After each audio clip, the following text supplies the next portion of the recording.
Tout d'un coup, amplifié par l'acoustique du lieu, j'entends des pas résonner dans la ruelle. À distance, je vois une ombre apparaître sur le sol. Un vieux petit monsieur remonte le chemin et vient à notre rencontre. Pendant que je fais la manœuvre nécessaire pour surpasser la barricade, Flash, sociable comme il peut être, s'approche de l'illustre piéton et renifle ses vêtements. Le petit homme, excentrique, vêtu d'un grand manteau en fausse fourrure noire, à son tour pose un genou par terre et l'invite dans ses bras pour pouvoir lui donner quelques caresses affectives. « Oh, le gentil chien! Quel est son nom ?» me demande-t-il. « Il s'appelle Flash », je lui réponds en passant ma deuxième jambe au-dessus de la poutre. « Oh, comme moi! Bah, quel bel hasard! Bonjour, Flash !» s'exclame le vieux monsieur sur un ton joyeux. « Vous appelez Flash ?» J'avale mes mots. Pas la peine de commencer la discussion. Je marche dans sa direction, pendant que l'homme se redresse et dit au revoir à mon chien. Peut-être que mes yeux m'ont trompé, mais je pourrais jurer d'avoir vu Monsieur Flash accrocher un petit quelque chose au collier de mon border collie. « Bon, maintenant, il faut absolument que je rentre chez moi, » me dit-il. « Je vous souhaite une bonne soirée. Allez-vous à la fête ?»« De quelle fête parlez-vous » je réplique. « Oh, peu importe. Bonne promenade. Il faut que je m'en aille. » Sans plus attendre, l'homme continue son ascension du petit chemin. Je l'observe un instant, curieux de voir comment il compte surpasser la grande poutrelle qui bloque son passage. Je m'attendais à être témoin d'une opération compliquée qui nécessiterait peut-être un peu mon assistance, mais j'avais tort. Avec une souplesse remarquable, le vieil homme s'est couché par terre, glissé sous la barricade comme une enveloppe sous la porte et relevé de l'autre comme un champion olympique. L'homme disparaît de mon champ de vision.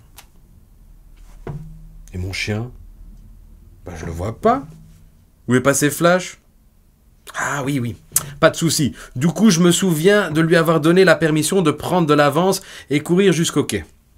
Je présume qu'il a perdu patience avec tout délai et qu'il a continué la descente à lui tout seul. Je le retrouverai sans doute dans une minute en bas du chemin. Arrivant presque au bout de la ruelle, je vois apparaître le fleuve d'eau majestueux entre les deux maisons du coin. Sous un ciel au teint bleu et jaune vanille, dans une superbe lumière éthérée, je m'apprête à monter sur les quais pour trouver Flash et savourer la splendeur de cet endroit.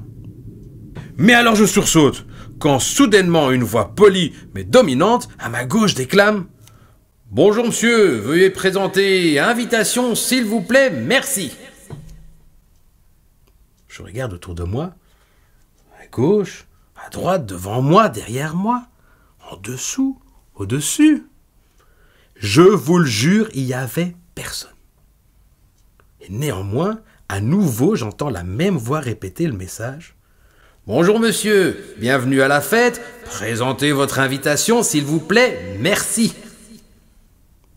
Je suis comme cloué au sol. Fête ? Quelle fête ? On ne me fait que parler d'une fête. Et qui êtes-vous ? Où êtes-vous ? Je suis venu promener mon chien, moi, le long des quais, c'est tout. Pas de réponse de mon interlocuteur invisible.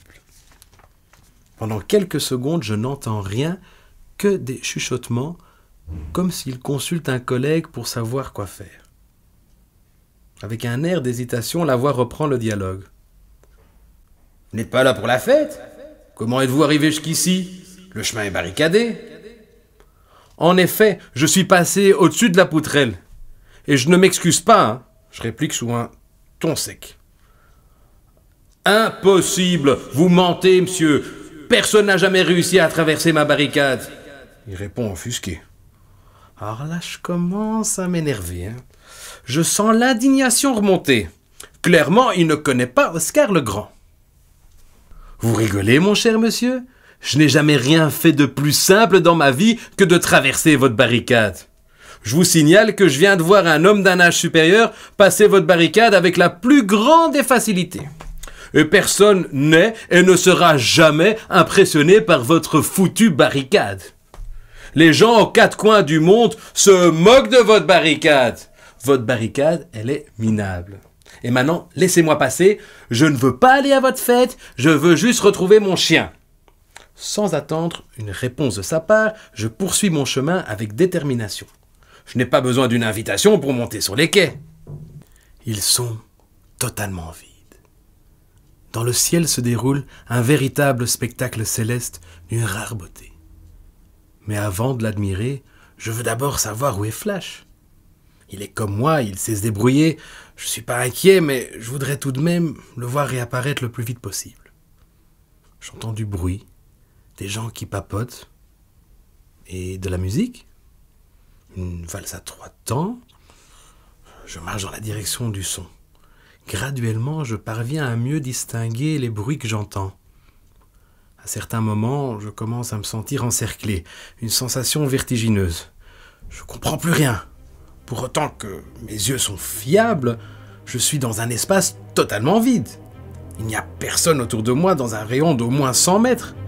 Pourtant, mes oreilles me font croire que je me situe en plein milieu d'une grosse guindaille. En Dolby Surround, j'entends des couverts qui touchent des assiettes, un verre qui casse, le crépitement d'un feu ouvert, des grosses rigolades, un chien qui aboie. Oh, un chien qui aboie. Et qui court dans tous les sens, comme s'il passe un des meilleurs moments de sa vie. C'est Flash? Oui, je le reconnais, aveuglement. Soudainement, un cri de guerre dérange les festivités. Ah! À qui est ce maudit chien enragé? Qu'on attrape ce Kleb, ce nom de Dieu! Tout le monde sait que je ne tolère pas des chiens dans ma cuisine, ni dans ma salle de fête. Ce cabot a renversé la marmite de soupe, il a volé 2 poulets rôtis et 3 saucissons, et si personne ne l'arrête, je suis certain qu'il en volera d'autres, le bandit.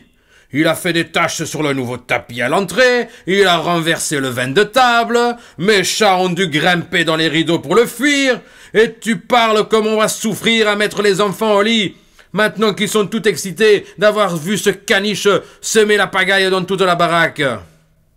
Eh oh, la grande gueule, vous n'en avez pas marre d'insulter mon chien, non? Je m'exclame à voix grave. Suite à mon intervention, les fêtards s'effrayent et, audiblement, une légère panique éclate parmi eux. J'entends une table qui se renverse, ils coupent la musique, et les gens chuchotent. J'entends quelques mots de leur conversation. Oh non, il y a quelqu'un. Oh, qui a bien pu briser la barricade. On sait tous que c'est impossible. C'est pas du tout impossible, imbécile. Cette barricade, elle ressemble à rien, je l'ai toujours dit. Chut, calmez-vous. Calmez-vous, les amis. Je vais aller voir notre visiteur. Un dernier couvert tombe par terre. Après, je n'entends plus rien. Pendant quelques secondes, je suis totalement accablé par l'absurdité de la situation. Il fallait que je dise quelque chose, quand même. Invisible ou pas, on ne diffame pas mon chien. Puis, je regarde le ciel. Ah, il est merveilleux. Je sens une main dans mon dos. Elle tape doucement sur mon épaule. Ne vous inquiétez pas. J'ai votre chien. Je me retourne et devant moi, une jeune femme rayonnante qui tient Flash dans ses bras comme un nouveau-né. Oh, incroyable, il a l'air bien heureux dans vos bras. Je ne l'ai jamais vu aussi docile. Elle sourit et le pose par terre. Comme un ange, il se met à côté de moi et lèche ma main. Un comportement très suspect. La jeune femme me dit « Il ne faut pas le dévoiler, mais la fête du canal dure encore 3 jours. Vous revenez demain ?» Sa gentillesse me fait sourire spontanément. Elle s'approche de moi. « Permettez-moi, » me dit-elle, en brochant un petit quelque chose sur le col de mon t-shirt. « Je vous invite. » Je me ressaisis et je réponds « Merci, oui, je reviendrai demain, si on me laisse passer. » Elle rigole. « Avant de vous quitter, mademoiselle, puis-je vous demander votre nom ?» Elle rougit. « Oui, bien sûr, je m'appelle Flash. » « Bien évidemment. »« Enchanté, moi, je m'appelle Oscar Legrand. » Ayant chaud au cœur, Oscar quitte les quais avec son chien à ses côtés. Et à l'entrée de la petite ruelle, très doucement, une voix rancuneuse murmure « Mais qu'est-ce qu'elle a, ma barricade, connard ?»« À demain !» Oscar répond sans le moindre énervement.